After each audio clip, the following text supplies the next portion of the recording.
Hello guys, welcome back to my channel. Today we'll see the .NET architecture, the foundation behind every .NET application, whether it is web, desktop, mobile or cloud-based. So .NET is a platform for building web application, desktop, mobile and cloud applications. It supports languages like C#, VB.NET, F#, and it works across Windows, Linux, Mac OS.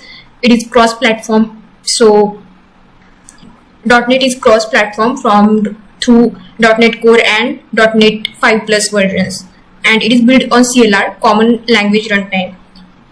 Now we will understand .NET architecture through diagram. At the very top we have the .NET application itself, the code that you write. Like it can be a web app which will be in ASP.NET, or desktop app, WPF application, or even a Xamarin mobile app. So all of these apps rely on something called base class library, BCL.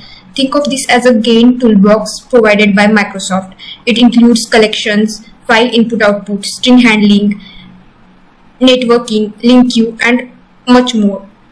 The BCL is shared across all .NET project types, so your knowledge of .NET libraries is always usable. And under BCL, CLR comes, which is Common Language Runtime. It's like a virtual machine for .NET applications. CLR converts intermediate language code to native machine code using JIT, which is just-in-time compiler, and it handles memory management using garbage collection, takes care of security, exception handling, threading, and type safety.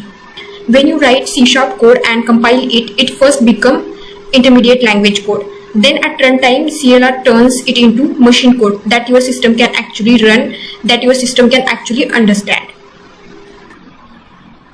Then next layer is operating system. Here in operating system, Windows, Linux, Mac OS, anything can come. And thanks to .NET Core and new .NET 5 Plus versions, your apps can now run on cross-platform with code base. So these are three main components of .NET architecture, but .NET ecosystem also includes other components.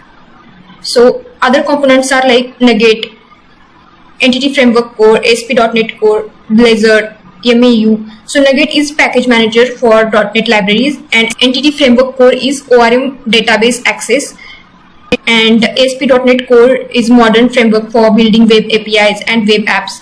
Blazor is a web UI framework, and it uses C# instead of JavaScript, and MAU the evaluation of Xamarin for cross-platform mobile or desktop app.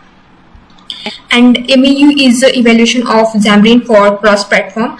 It can be used for mobile or desktop apps. So this is for today's video. If you like this video, do like to the video and subscribe to the channel. Thanks for watching.